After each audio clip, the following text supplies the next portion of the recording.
Olá, queridos, graça e paz, eu sou o pastor Oswaldo Lobo, diretor do Instituto Êxodo de Libertação, pastor da Igreja Batista de Bom Retiro, em Curitiba. E se liga nas notícias que vem aí. Quero convidar você para que esse ano faça conosco a conferência Intercessão em Chamas. Vai ser uma bênção de 3 a 5 de maio em Curitiba, no Hotel Condor. Todas as informações estão no site www.pastorlobo.com e as inscrições podem ser feitas na nossa loja virtual no institutoexos.com. Serão 8 ministrações em 3 dias no final de semana que vão encher, enriquecer sua vida e te dar ferramentas e armas para você vencer suas batalhas espirituais. E eu espero você lá. Fica com Deus. E quero dizer para vocês que os nossos livros já estão disponíveis na nossa loja virtual, no site www.institutoexodos.com.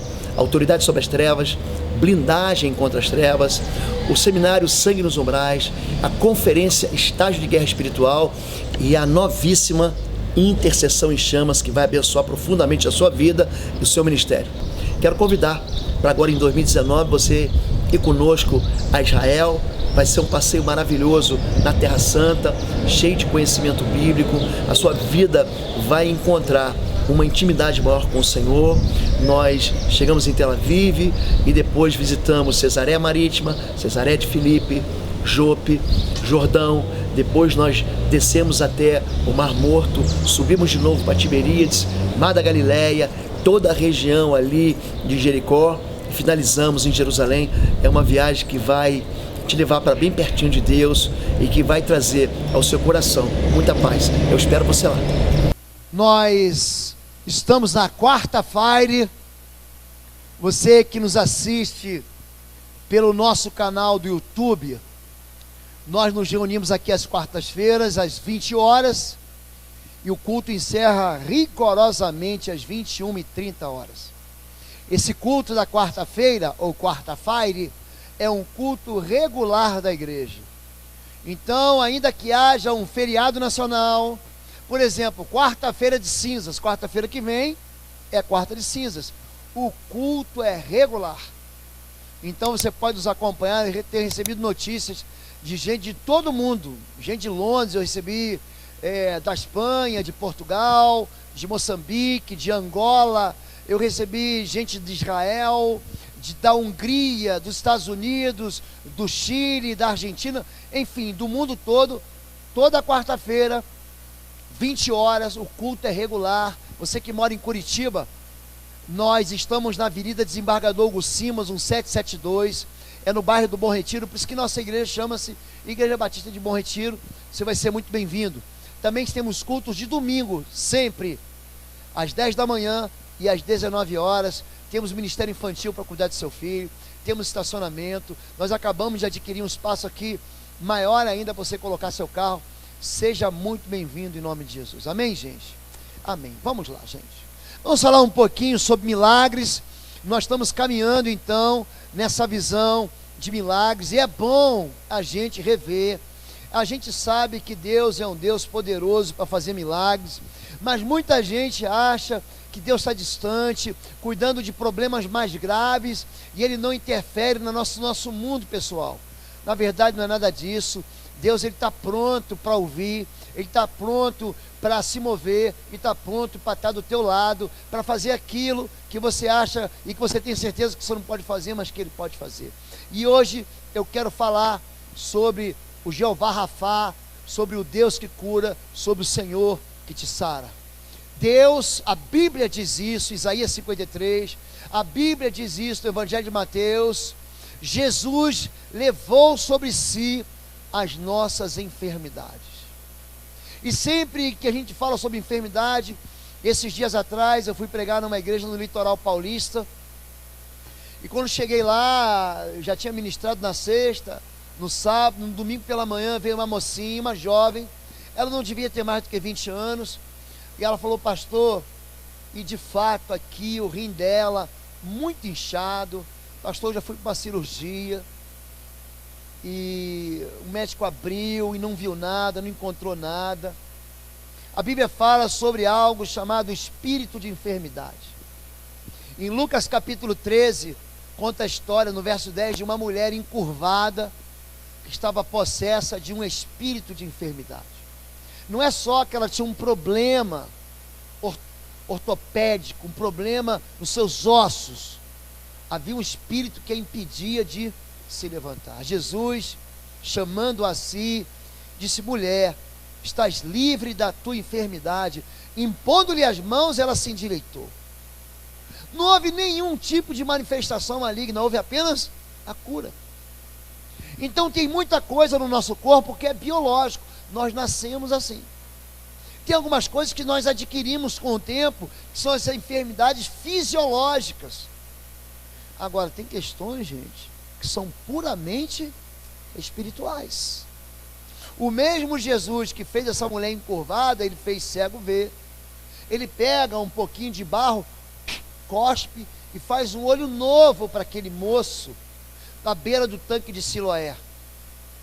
Por que que Jesus faz isso? Para dizer: eu sou Deus, que eu estava lá no Gênesis, sabe, lá no capítulo 1 do Gênesis, quando eu peguei do pó da terra, e eu fiz o ser humano, eu fiz o nariz do ser humano, eu fiz a orelha do ser humano, eu fiz o queixo do ser humano, eu fiz o tórax, eu fiz o dedo, eu fiz a unha, eu fiz cada detalhe com barro. Eu sou mesmo Deus que estou aqui.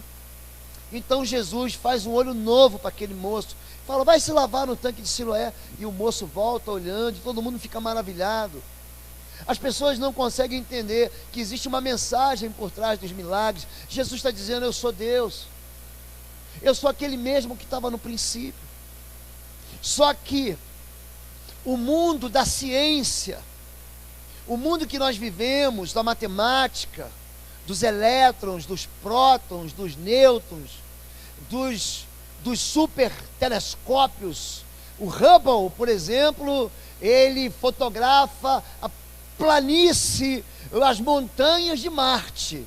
Nós temos sondas espaciais que estão saindo, ou tentando sair cada vez mais fora disso que nós chamamos que é o nosso sistema solar, alcançando outros planetas, vislumbrando outras galáxias. Então a gente começa a achar que Deus ficou distante. A gente começa a achar que tudo se resolve pela ciência. Você está com uma dor de cabeça? Toma um remédio. Você está passando por uma crise de trabalho, e é bom trabalhar, e é bom tomar remédio. Eu não sou contra nada disso, não. O apóstolo Paulo, ele é um homem, gente, que até os aventais dele, se você pegar Atos capítulo 19, os aventais dele eram levados e as pessoas eram curadas.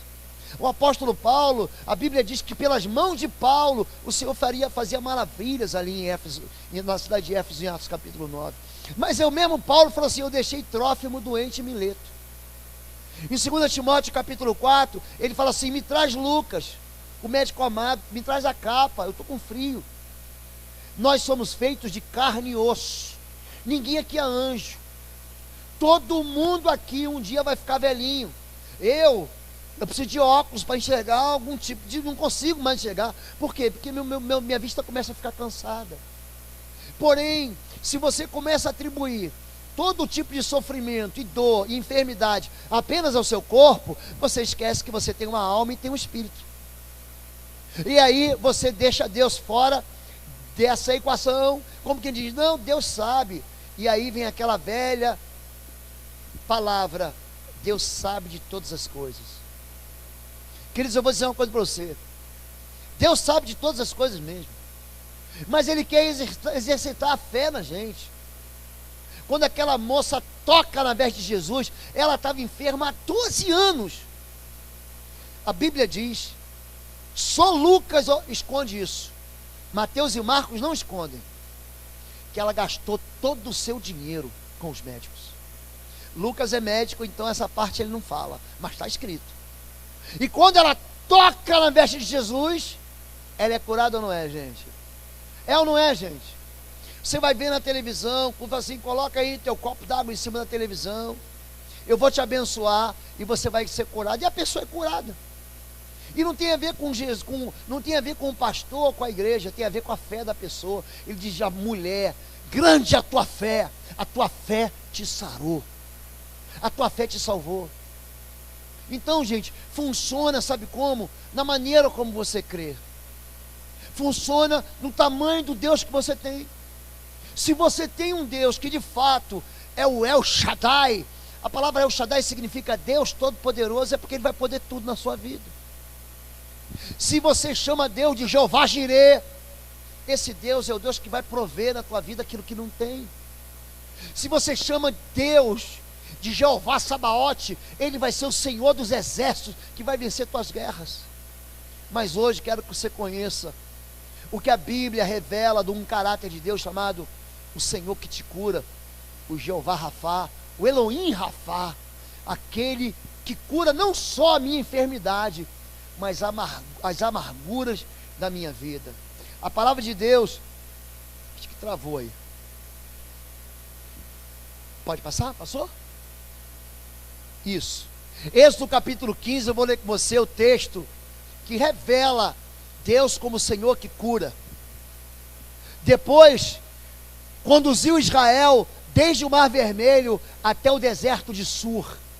Durante 3 dias caminharam no deserto sem encontrar água. Então chegaram a Mara, mas não puderam beber das águas de lá, porque eram amargas.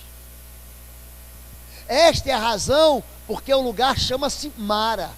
E o povo começou a reclamar a Moisés, dizendo: que beberemos? Moisés clamou ao Senhor, e este lhe indicou um arbusto, e o lançou na água, e essa se tornou boa. Pode passar, Matheus. Em Mara o Senhor lhes deu leis e ordenanças, e os colocou à prova, dizendo-lhes: se vocês derem atenção ao Senhor, ao seu Deus, e fizerem o que Ele aprova, se derem ouvidos aos seus mandamentos e obedecerem a todos os seus decretos, não trarei sobre vocês nenhuma das doenças que trouxe sobre os egípcios, pois eu sou o Senhor que os cura. Vamos repetir isso: eu sou. Diga: eu sou o Senhor que os cura.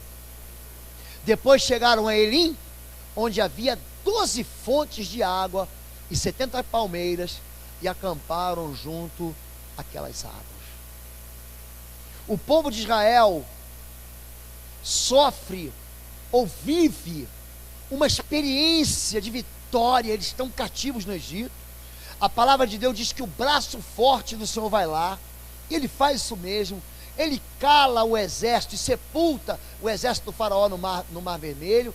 Então o povo caminha 3 dias. Gente, um jumento, que é um animal de carga, ele fica 4 dias sem água.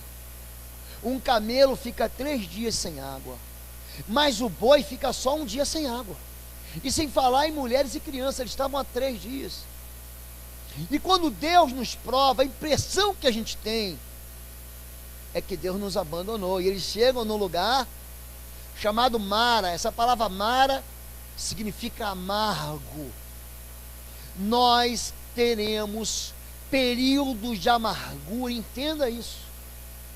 Todos os homens e mulheres de Deus que nós amamos, que são nossos heróis na Bíblia, passaram por tempos de choro e de lamento e de amargura e de sofrimento e de aflições. No mundo tereis aflições. Jesus na cruz, Ele clama o Salmo 92, Ele diz: Eli, Eli, lama sabachthani, Deus meu, por que me abandonaste? Ele se sente sozinho. A impressão é que Deus não fala mais com ele, que Deus não ouve mais ele. Porque nós nos sentimos em situações de tristeza, de amargura, como que abandonados. A única voz que nós ouvimos é a voz da nossa própria consciência, da nossa própria acusação, da nossa própria culpa, dizendo: desiste, abandona, se mata, não tem mais jeito, você nunca vai chegar lá, você não vai encontrar mais resposta e nem vai ter vitória. É isso que o povo encontra. 3 dias sem água. E não é água para escovar o dente, não é água para tomar banho, é água para beber. E quando você chega no lugar e fala: graças a Deus, e você chega lá, acabou a água. A água é amarga. Tem água, mas não presta. Tem água, mas não funciona. Tem uma passagem muito bonita, 2 Crônicas capítulo 2, 2 Reis capítulo 5, 2 Reis capítulo 2, que fala o seguinte: que o povo de Jericó, aquela cidade embaixo do Monte Pisga, que tinha aquela fortaleza que Josué toma, quando ele chega lá, diz assim para Eliseu: a cidade é boa, o povo é bom, a terra é boa, mas a água não presta. Então Eliseu fala assim: você tem um pouco de sal grosso? Me dá um sal grosso aqui na tigela. E vai na fonte, ele coloca o dedo na ferida. Deus, ele não fica trapaceando a gente, Deus não fica enrolando a gente. Deus, ele vai na ferida, bota na fonte das águas e a água fica adoçada. Nós vamos para Israel de novo esse ano, e eu faço questão de levar um povo. Nós vamos para Jericó. Eu falo assim: para aqui. Mas pastor, não tem nada. Não tem nada não, tem sim. Aqui tem a fonte de Eliseu. A gente vai lá, eu faço todo mundo beber daquela água. Faço. E tem lá um cartaz em árabe, em hebraico e em inglês, e dizendo, vem uma coleta da água. Deve ser o sistema lá deles de como é que chama? A Sanepar deles lá. Pronto. Faz aquele teste quinzenal para dizer que a água é boa. Você vai lá para a água está doce até hoje. Quer dizer, o que Deus cura, ele não muda de ideia. Assim: eu vou curar agora para te adoecer depois. Agora tem um detalhe aqui que todo mundo esquece: se vocês derem ouvidos aos seus mandamentos e obedecerem a todos os seus decretos, não trarei sobre vós nenhuma das doenças que trouxe aos discípulos, aos egípcios. Olha para mim, querido. Não use Deus não. Deus não vai ser usado nem por nenhum tipo de barganha. Obediência. Tem muita gente que não quer mudar de vida, mas quer ser abençoado, que nem Jacó, o usurpador, que engana o papai, que tira o direito para um giro do irmão, e no final quer sair no tapa com o anjo para ser abençoado. Fica roubando a benção dos outros, e depois ele sabe que a benção dele não vale, aí tem que me abençoar, me dá esse óleo da unção sobre a minha cabeça. Melhor obedecer do que sacrificar. A obediência que traz sobre nós a bênção do Senhor. Tem muita gente que fica doente, muita gente em processo de rebelião.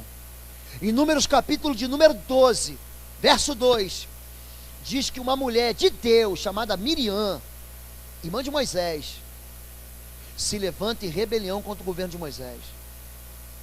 Ela diz: não, mas Deus também fala comigo. Por que Moisés tem que mandar tudo? Por que eu tenho que obedecer?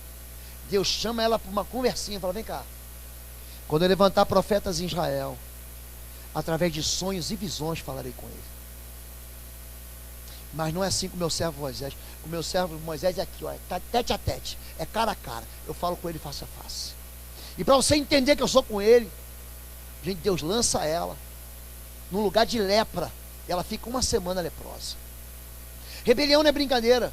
Em Apocalipse capítulo 2, verso 20, conta a história da igreja de Tiatira. Olha, eu sei quem você é com as tuas obras, eu sei que você trabalha mais agora do que trabalhava antes. Eu tenho contra ti que você tolera Jezabel, mulher que se diz profetiza e não é. Eu vou colocar ela numa cama, eu vou adoecer ela, para ela saber que ela não deve mexer com a minha igreja. A voz profética na igreja é uma voz que leva as pessoas para Jesus, é uma voz que leva as pessoas até o Senhor, é uma voz que leva as pessoas ao local de santidade. Por isso, obedeça ao Senhor. Quando a gente fala sobre Deus de milagre, nós vimos isso semana passada, eventos extraordinários causados por Deus com uma mensagem, ação sobrenatural que revela a identidade e o caráter de Deus, ato intencional, inconfundivelmente claro de que Deus agiu no nosso mundo de tempo e espaço, acontecimento que contradiz uma regra natural, ou uma violação das leis da natureza, ou uma interferência de Deus em favor ou contra alguém, um povo ou a humanidade. Vocês lembram da rebelião de Coré, Datã e Abirão? As pessoas, gente, o povo não entende isso. Sabe onde é que os homens e mulheres morrem? É diante do altar. Pessoal, tem gente que pensa que trazer dízimo, oferta, para trazer bens de dedicação aqui é bobagem. Não, não, querido. Coré, Datã e Abirão morre aqui, ó, entregando oferta de incenso ao Senhor. Rofini e Finéias morrem porque roubam das ofertas do altar. Deus fala: porque você deixou que teus filhos se tornassem execráveis, eles vão morrer. Sabe onde é que morre Ananias e Safira? Aqui, ó, mentindo a respeito das ofertas do Senhor. Sabe onde é que morrem os filhos de Arão, Nadab e Abiú? Oferecendo oferta de fogo estranho ao Senhor. Você acha que Deus não liga para o altar? Você acha que Deus não se importa por quem está aqui? Você acha que qualquer um pode subir aqui, ministrar e viver a vida torta? Não é assim não, querido. Deus vê. O nosso Deus é um Deus que prova os espíritos. O nosso Deus é um Deus que pesa a gente em balança. O milagre acontece e é uma interferência de Deus a favor, mas às vezes é contra. E no caso de Coré, Datã e Abirão, a terra abriu a sua boca e sugou aqueles homens para que eles morressem ali. Foi um milagre, mas foi um milagre ao contrário. Não foi um milagre para salvar, foi um milagre para destruir. Vocês entendem como é que Deus funciona? Não tente enganar o Senhor. Não tente. Não tente dizer para Deus que você é aquilo que você não é. É melhor você dar uma de publicano, bater no peito e dizer assim: Senhor, eu não sou digno, do que fingir que é um fariseu que faz tudo certinho. Graças te dou, porque eu não sou como esse miserável publicano. Eu jejuo 2 vezes por semana e dou o dízimo de tudo que eu tenho, e do cominho do hortelã, não sei o que. Gente, Deus vê isso. É melhor você confessar a tua iniquidade, é melhor você falar da tua pequenez, é melhor você se humilhar, porque humilhado é o que, gente? É o que, gente? Vocês entenderam isso? O milagre, ele opera numa área onde nós estamos vivendo de amargura. A Bíblia conta a história de Noemi. Aliás, eu não sei porque que o nome chama Ruth.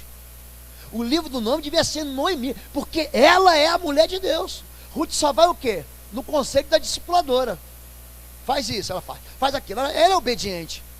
Mas Noemi, ela vem ser, sabe o quê? A bisavó do rei Davi. Sabiam disso? É. E morreu Elimeleque, marido de Noemi, e ficou com ela seus 2 filhos, os quais tomaram para si mulheres moabitas, mulheres da Jordânia, não mulheres de Israel. E era o nome de uma Orfa e da outra Ruth. Ficaram ali quase 10 anos e morreram também ambos, Malom e Quilion, ficando assim a mulher desamparada dos seus 2 filhos e de seu marido, ó, desamparada. E ela chega, isso é o verso 3, no verso 20, porém ela dizia: não me chameis Noemi, chamai-me Mara, porque grande amargura me tem dado o Todo-Poderoso. Uma mulher que perde o seu marido naquele tempo. Naquele tempo, gente, não tinha previdência, não tinha INSS, não. Você perdeu o marido, já era.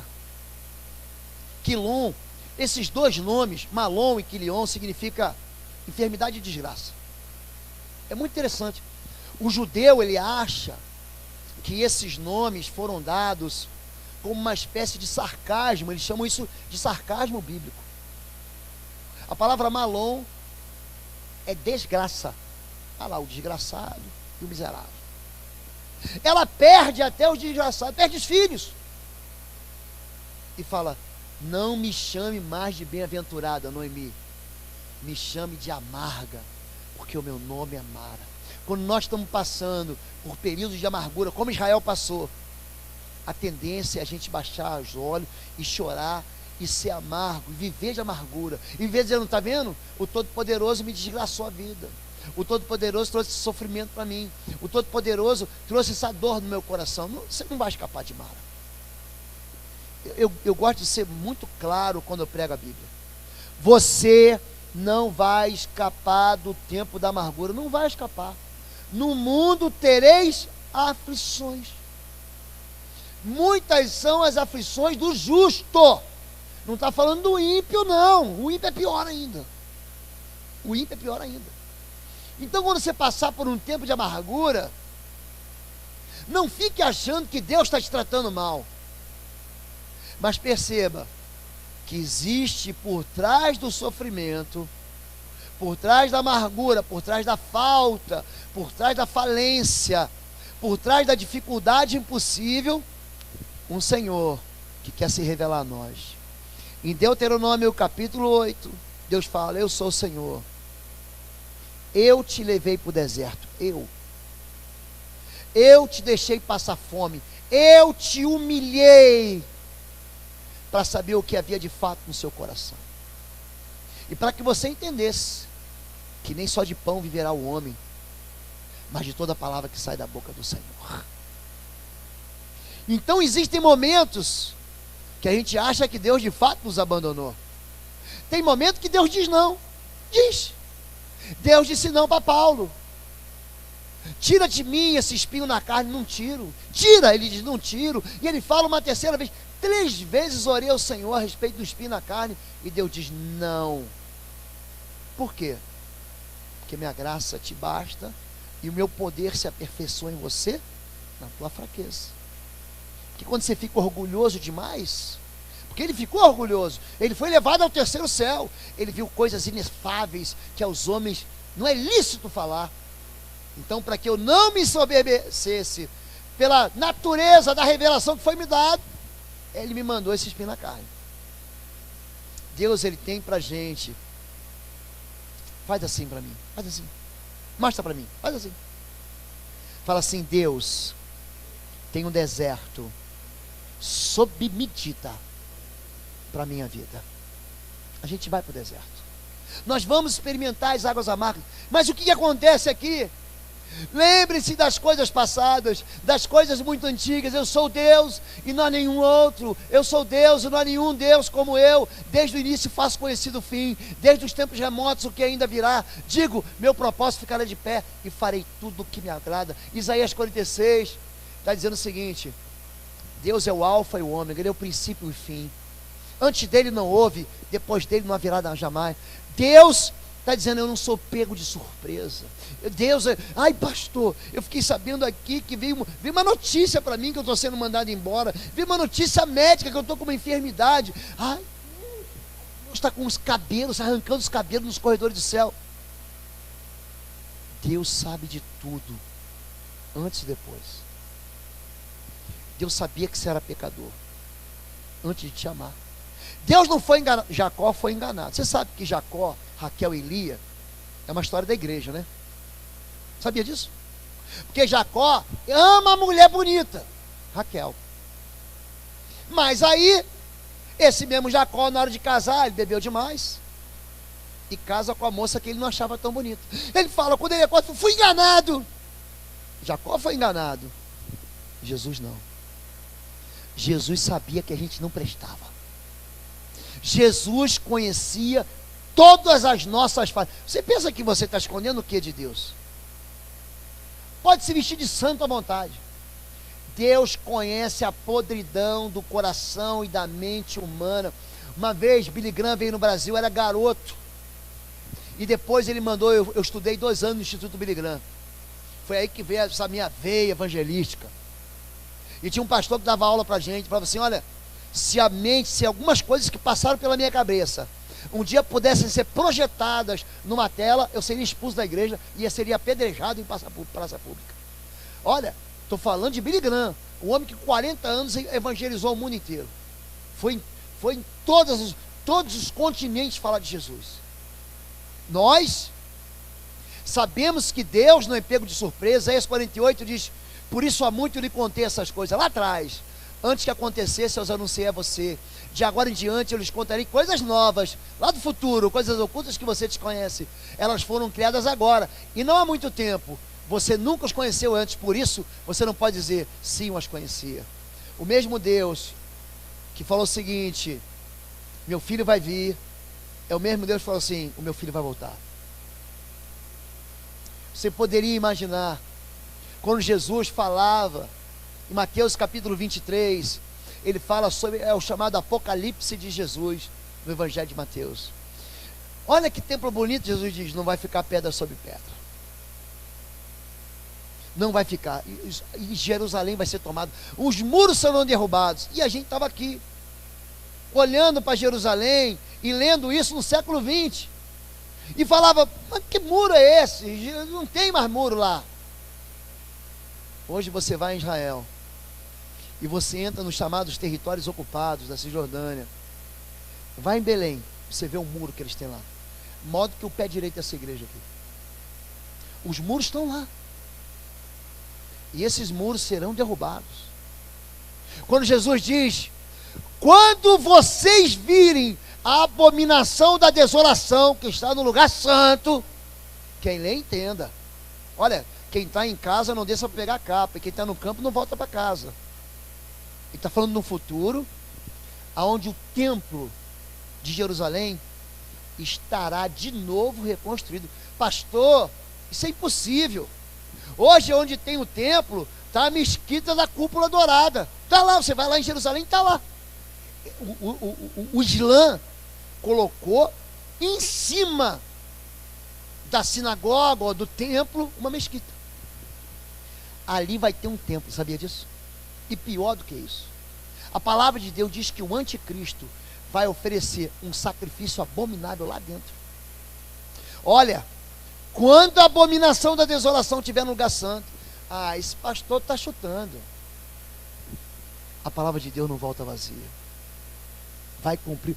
Deus está avisando hoje, para que daqui a 10, a 20 anos, quando o templo for levantado, você fala assim: está na Bíblia.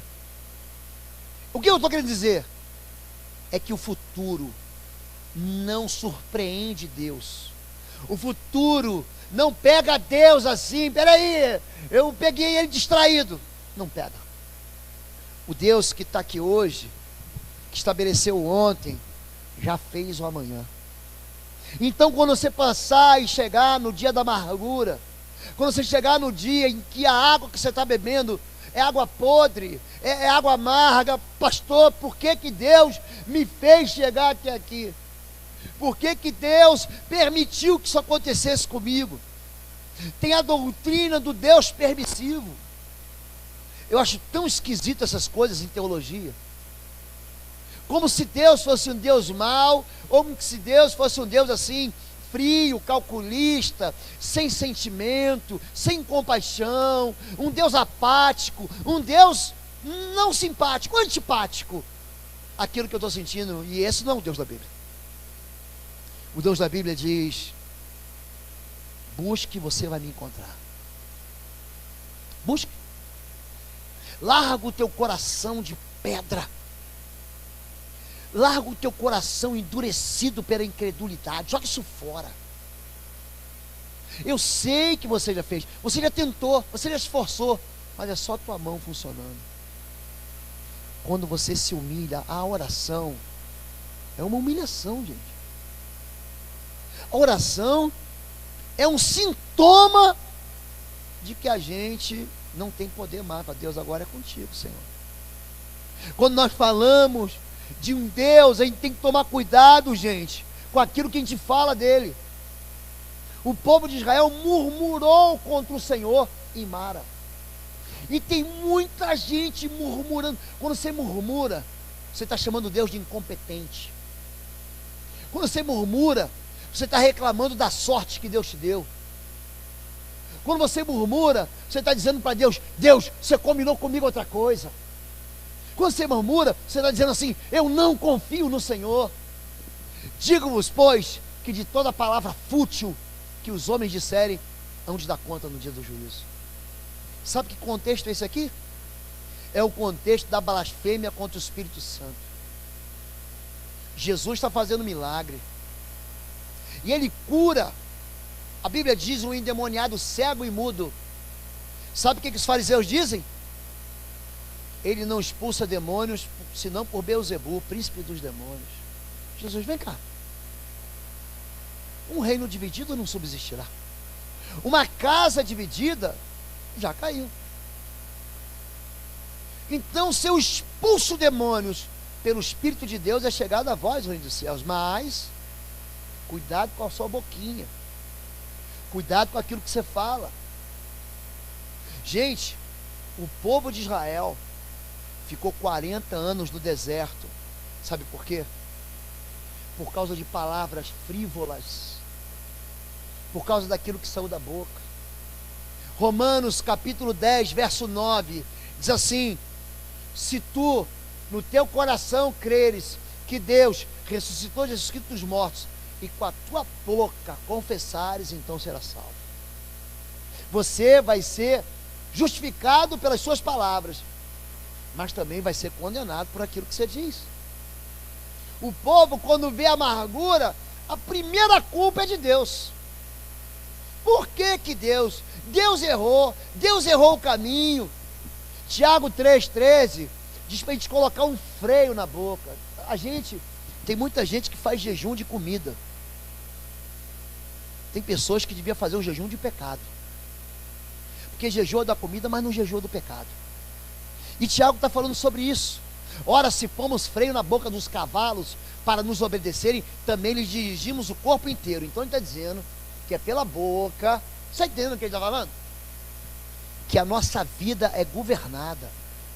Observar igualmente os navios, que sendo tão grandes e batidos por rijos ventos, por um pequeníssimo leme, são dirigidos para onde queira o impulso timoneiro. Assim também a língua, pequeno órgão, se gaba de grandes coisas, vede como uma fagulha põe em brasas tão grande céu. Aquilo que você fala encontra cumprimento no mundo espiritual. Sabia disso? Se a tua fé for como um grão de mostarda, tu dirás ao monte, sai daqui e vai para lá. Até o impossível acontece. Aquilo que você fala, tu sol para em Gibeão e tua lua detém-se no vale de Ajalon. Sabe por que ele fala isso? Sabe quando aparece o sol e a lua juntos? Se você estudou, que nem eu, astronomia, não sou astrólogo não, tá? É outra coisa. A astronomia é uma ciência, tá? Dentro do ramo da astronáutica. Quando você vê o sol e a lua, nós temos uma lua chamada quarto crescente. E ele fala, tu sol, para aí, ó, em Gibeão. Ele olha para aquele vale que separa Israel da Jordânia, e tua lua está apontando para o mar Mediterrâneo. Se detém aí, no vale de Ajalon. Ele dá uma, diga uma voz. O movimento dos corpos celestes para. O contrário é verdadeiro, gente. Jacó amava Raquel, e Raquel rouba dos ídolos do seu pai Labão. Jacó diz, ele não sabia que Raquel tinha roubado. Gênesis 31. Aquele que roubou, esse morrerá. Ele falou uma palavra decepcionado. Ele falou uma palavra frustrado, com raiva. Aquela palavra se cumpriu. Ele não sabia que Raquel havia roubado. Raquel se senta sobre aquele material roubado e diz para o pai, papai, eu não posso me levantar, porque eu estou nos dias da minha regra. Ela achou que enganou o pai, mas enganou o mundo espiritual, gente. Hein, gente? Gente, o mundo espiritual é uma terra extremamente fértil. O que você planta, você colhe. Tem jeito. Jacó diz, aquele que pegou isso morrerá. Ele amava aquela mulher. Ele fala no capítulo 31, no capítulo 35, ela morre. Você vai em Belém, hoje está lá sepultada. Está em Belém, está lá a sepultura de Raquel. Aquilo que a gente fala comunica algo no mundo espiritual. A boca, ela fala do que está cheio o coração. Um coração cheio de dúvida, cheio de incredulidade, cheio de amargura, cheio de ódio. Ele põe para fora isso. Não é difícil você saber o que tem no coração da pessoa. Ouve ela. Ouve. Por que meu coração é cheio de fé? Porque esse pastor, ele prega sobre fé, ele prega sobre sonho, ele prega sobre vitória. Por quê? Porque o meu coração é cheio da palavra de Deus. Eu invisto a minha vida dentro das Escrituras. A fé vem pelo ouvir e por dar crédito à palavra. Não é por ouvir e ouvir. Essas traduções são difíceis. É quando você ouve e você crê no que está escrito. É quando você ouve e diz, mas se Deus fez isso nele, vai fazer isso na minha vida também. Se Deus operou na vida dele, vai operar na minha também. Se Deus resgatou ele, vai resgatar a minha também. Se Deus curou ele, vai curar a mim também. Se Deus socorrer ele, vai socorrer a mim também. É esse Deus que eu quero. Agora, se tua boca é cheia daquilo que não é Deus, você quer virar um mal-humorado, começa a ver jornal na televisão todo dia. Não estou chamando ninguém para ser ignorante, burro. Ah, pastor, vou tapar o ouvido. Eu vou viver uma vida assim, alienado, numa bolha. Eu estou falando é que se você se juntar com gente que não tem esperança, você não vai ter esperança. Se você ficar dando ouvidos para pessoas que não querem chegar lá, você não chega lá. Você começa a acreditar que não existe solução. E Deus está tratando aqui a respeito do coração do homem, porque a boca do homem está cheia de quê? De incredulidade. Então coloca um freio na sua boca. Por quê? A murmuração é uma conversa corrupta. 1 Coríntios 10. Não ponhamos o Senhor à prova, como alguns deles já fizeram, e pereceram pelas mordeduras, pelas picadas das serpentes. Lá em cima do Monte Nebo, Moisés teve que levantar uma serpente de bronze. Na Bíblia, o bronze é símbolo do juízo de Deus. O mar de bronze, aquela bacia de bronze, está retirando o juízo através da lavadura. Quando a pessoa chegava no altar, antes de oferecer o sacrifício, o sacerdote se lavava ali naquele bacia de bronze, ou mar de bronze, a mesma coisa. Ele pega aquela água, é como se tirasse o juízo, como se havia um símbolo apontando para Jesus. A serpente é o símbolo do pecado. Então, quando eles começaram a ser picados por causa da murmuração, Moisés falou assim: faz uma serpente num haste de metal, todo aquele que orar vai ser curado. Hoje, quando você olha para o médico, qual é o símbolo da medicina? É uma haste com uma cobra, com uma serpente, não é isso? Todo aquele que orar vai ser curado. Jesus falou o seguinte: assim como Moisés levantou a serpente no deserto, assim importa que o Filho do Homem seja levantado no madeiro. E quando eu for levantado no madeiro, eu atrairei todos a mim. O nosso Deus é o Deus que cura. Vocês estão entendendo o que ele está falando? Ele não está só falando do teu corpo. Ele não está falando só de uma enfermidade. Ele está falando da tua vida. Ali ele curou uma água amarga, uma situação amarga. Ele levou o povo de Israel para 12 fontes de água doce. Não foi uma fonte. Ele tem 12 tribos, então vou te dar 12 fontes com 70 palmeiras. O nosso Deus é um Deus que está avisando a gente. Quando a tua vida encontrar com o caos, quando a tua vida bater de frente com a tragédia, não reclame, glorifique ao Senhor, exalte o nome do Senhor, não murmure, não diga para Deus que Deus errou, não duvide da mão boa do Senhor, não duvide que o Senhor não pode operar, porque Ele pode operar. Vocês estão entendendo isso, gente? Nem murmureis, como alguns deles murmuraram e foram destruídos pelo exterminador. Estas coisas lhes sobrevieram como exemplos e foram escritas para a advertência nossa, de nós, sobre quem os fins dos séculos têm chegado. Se você sabe, querido, que a murmuração destrói, então enche a tua boca com a esperança do Senhor. Mas a tua boca só vai falar de esperança se você encher teu coração de esperança. Eu quero desafiar você que está aqui, você que está ouvindo a gente pela internet. Se vocês lerem 10 capítulos da Bíblia por dia, irmão Marcos Lengruber, você não fez comigo essa campanha? Em 4 meses você lê a Bíblia inteira. Mas não. Você lê todas as mensagens do WhatsApp. Você lê todas as mensagens do Instagram. Você entra no Facebook. Você entra e você vê Netflix. Tem uns que vêm novela. Está amarrado.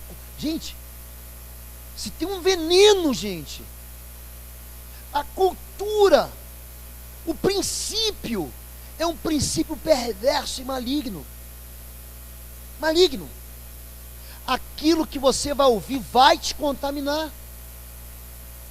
Agora, se você se envolver com a palavra e a promessa do Senhor, gente, não tem jeito. Você vai viver aleluiado. Você vai impor as mãos sobre os enfermos e vai curar eles. Não é porque você é alguém, ninguém é especial. Quem cura é o Senhor. Mas Ele usa a tua vida para isso. Amém? 9h25, vamos orar. Eu fiz uma promessa para a igreja. 1h30, 9h30 nós vamos encerrar o culto. Sai do seu lugar, vem aqui à frente. Vamos orar todos juntos em nome de Jesus. Ministério de Louvor. Irmão Max, Filipinho, Paulo, qualquer um que estiver pregando aqui, 9h25 já começa a tocar o piano, para ele se mancar. Vocês vão voltar para casa cedo. Vocês vão ter tempo de orar com sua família. Vocês vão ter tempo de descansar. Eu sei que você queria muito dormir 9h30 da noite, mas não é fácil, né? Alguém consegue dormir 9h30 da noite? Mas você pode dormir 10, 10h30 indo para casa. Vem para frente. Vem cá. Vamos orar juntos. Isso, que bom que alguns já estão com as crianças aqui. Quando você orar pelo seu filho, sua filha, é o que sua? Coloca a mão na cabeça dela. Ó, vou dar uma dica para vocês, tá?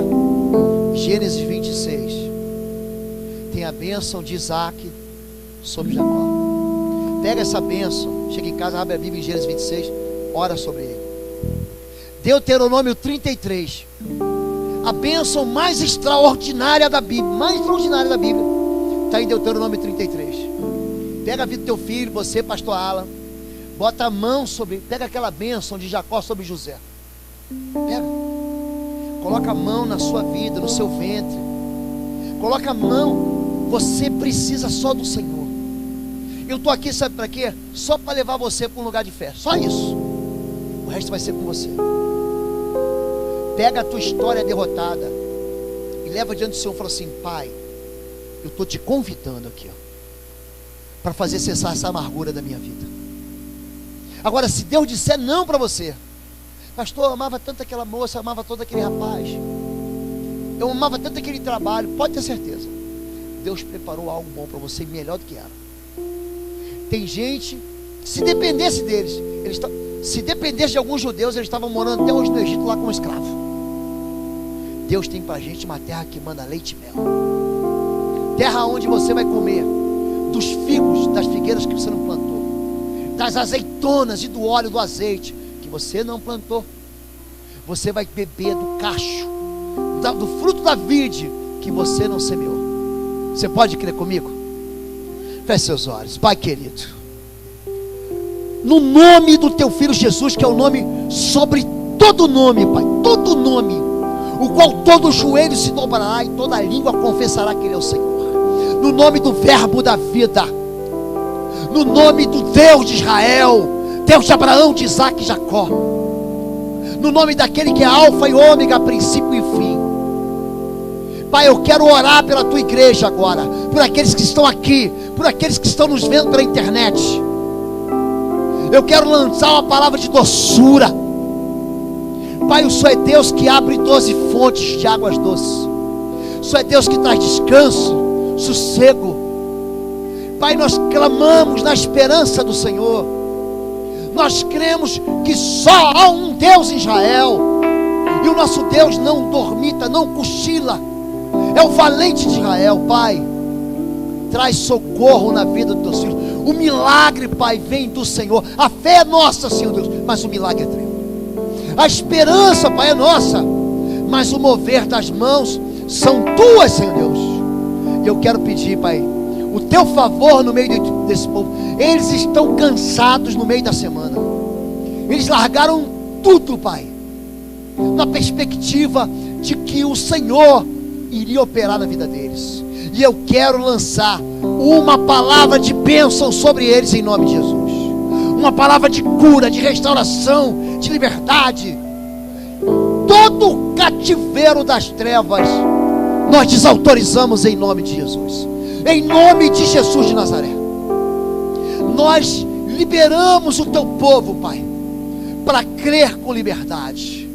Retiramos todas as fortalezas, todos os calabouços de mentiras, Pai, e anunciamos a bênção do Senhor sobre o teu povo agora e sempre, em nome de Jesus. Pai, o Senhor é bem-vindo, o teu Espírito, Pai, é bem-vindo, chamado de promessa do Pai, sobre a casa e sobre a vida dos teus filhos, em nome de Jesus. Amém e amém. Você vai repetir uma oração comigo, eu quero ensinar você.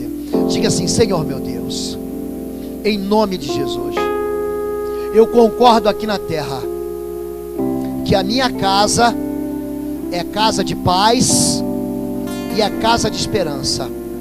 A minha casa é território do Senhor, de visitação do Espírito Santo de Deus. Por isso eu reclamo o sangue da cruz sobre os umbrais da minha casa. E eu creio que nenhum mal me perseguirá, e que nenhuma praga tocará na minha história. Eu creio que o Senhor já deu ordem aos anjos ao meu respeito. Eu creio que o Senhor levanta teus escudos, tuas armaduras e a tua proteção em volta da minha família, daqueles que me são caros, em nome de Jesus. O Senhor faz transbordar os meus lagares e enche aquilo que eu tenho colhido de fartura do Senhor. Me leva em paz, porque em paz eu me deitarei, e eu também dormirei, e o Senhor durante meu sono vai me suprir, em nome de Jesus. Diz amém, diz amém, diz amém.